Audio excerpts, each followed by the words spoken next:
হোটেলের মতো কালাভুনা তৈরি করা এতটা সহজ আপনি হয়তো নাও জানতে পারেন। আর এই কালাভুনার রং এবং মাংসের টেক্সচার দেখে যদি আপনার জিভে পানি না আসে তাহলে ভিডিওটা স্কিপ করুন। আর যদি আপনি কালাভুনার লাভার হয়ে থাকেন তাহলে সম্পূর্ণ ভিডিওটি দেখুন। আজকে আমি প্যাকেটের মশলায় কালাভুনা তৈরি করে দেখাবো, একদম হোটেল স্টাইলের। রং, স্বাদ, ঘ্রাণে একদম হোটেলের মতোই হবে।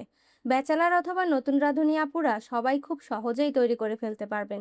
যেহেতু প্যাকেটের মশলায় রান্না করব তাই কোনো রকম ঝামেলা নেই, আর স্বাদের ব্যাপারে 100% আপনারা নিশ্চিন্তে থাকতে পারেন।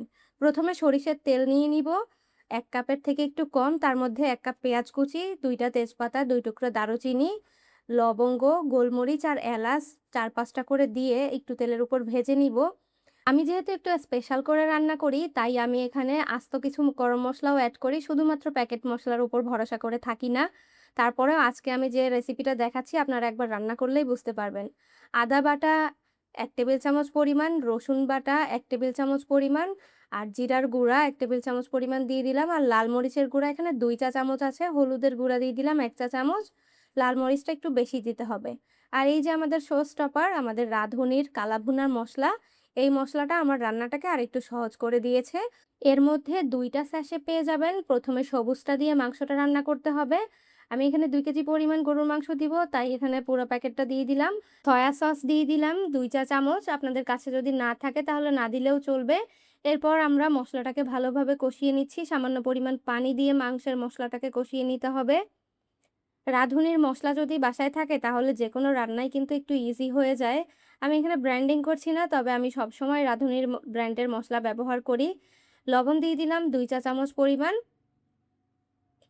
এরপর এখানে গরুর মাংস আগে থেকে ধুয়ে রেখেছিলাম, মাংসটাকে দিয়ে দিয়েছি। মাংসটাকে কিন্তু রেগুলার সাইজের কেটে নিয়েছি।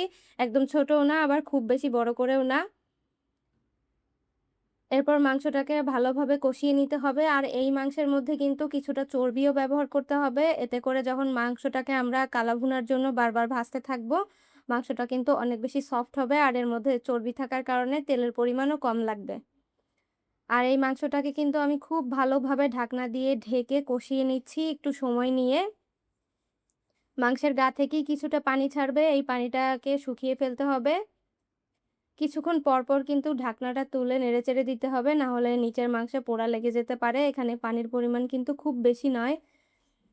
দেখতেই পাচ্ছেন এখনই কালারটা কত সুন্দর হয়ে গেছে। প্যাকেটের মসলা ব্যবহার করলে আসলেই কিন্তু এর কালারটা অনেক বেশি সুন্দর হয়। আপনারা যারা ঝামেলা ছাড়াই রান্নাটা করতে চাচ্ছেন তারা প্যাকেটের মসলা দিয়ে রান্না করতে পারেন। এই পর্যায়ে এখানে কুসুম গরম পানি দিয়ে দিব ১ কাপ পরিমাণ, আর ঢাকনা দিয়ে ঢেকে রান্নাটা করব। আপনারা যদি ঘরোয়া মসলায় এভাবে কালাভুনাটা তৈরি করতে চান তাহলে কিন্তু আমার চ্যানেলে ঘরোয়া মসলায় কালাভুনার রেসিপি দেয়া আছে। আপনারা চাইলে একটু চেক করে দেখে নিতে পারেন। আমি ডেসক্রিপশন বক্সে লিংক দিয়ে দিব। প্রায় আধা ঘন্টা পরে আমি ৩০ মিনিট যাবত রান্না করছি, আর দেখুন এর মধ্যে মাংসটা কিন্তু অনেকটা সফট হয়ে গেছে, কালার চেঞ্জ হয়ে গেছে, উপরে তেলও ভেসে উঠেছে। এখন কিন্তু আমরা মাংসটাকে বাগার দিয়ে দিতে পারি। এখন ঝোলের পানি খুবই অল্প আছে। ঝোলের পানিটাকে একদম শুকিয়ে তারপর আমাদের এখানে বাগার দিতে হবে। বাগারের জন্য আমি বাকি তেলটুকু নিয়ে নিলাম। কয়েক কোয়া রসুন দিয়ে দিলাম। রসুনটাকে কিন্তু কুচি করিনি, একটু আস্ত রেখেছি। আর অল্প একটু পেঁয়াজ কুচি দিয়ে দিয়েছি। এখানে একটা বড় সাইজের পেঁয়াজ ছিল। এটাকে একটু একদম কালার করে নিতে হবে, বেরেস্তার কালার করে। তারপরে এই তেলসহ এই মসলাটাকে আমাদের ঢেলে দিতে হবে। এভাবে বাগার না দিলে কিন্তু কালারটা সুন্দর আসে না কালা ভুনার। অবশ্যই দেয়ার চেষ্টা করবেন। আর এতে করে খুব সুন্দর একটা অ্যারোমা ছড়িয়ে পড়ে মাংসের মধ্যে। এই তেলসহ মসলাটাকে ঢেলে দিতে হবে মাংসের মধ্যে। আর এরপরে হচ্ছে আমাদের মেইন প্রসেস। এভাবে নেড়েচেড়ে আমাদের মাংসটাকে একদম সুন্দর কালার আসা পর্যন্ত রান্না করে নিতে হবে। আর শেষের দিকে আমরা যে বাকি লাল প্যাকেটটা ছিল সেই প্যাকেটের মসলাটাকে উপর থেকে ছড়িয়ে দিলাম। দেখতে পাচ্ছেন অলরেডি কিন্তু একটু কালচে কালার ধারণ করা শুরু করেছে। এই সময় চুলার আঁচটাকে লোতে রেখে তারপর আস্তে, আস্তে জাল করে এটাকে কালার আনতে হবে। রান্না করতে, করতে মসলাটা ভাজতে, ভাজতেই কিন্তু মাংসের কালারটা চেঞ্জ হবে। আর দেখতে পাচ্ছেন এখন কিন্তু অলরেডি কালো কালার চলে এসেছে। এখন আমরা চুলা থেকে এটা তুলে নিতে পারি। আর তেলটাও কিন্তু একদম উপরে ভেসে উঠেছে। এটাই হলো হোটেলের একদম পারফেক্ট স্টাইলের গরুর মাংসের কালা ভুনা, আর একদম পারফেক্ট কালার। ক্যামেরার কারণে হয়তো একটু বেশি ডার্ক লাগছে, কিন্তু এটা যখন বাস্তবে ছিল তখন এত বেশিও ডার্ক ছিল না। আপনারা আপনাদের পছন্দ মতো কালার এনে কালা ভুনাটাকে নামিয়ে নিবেন।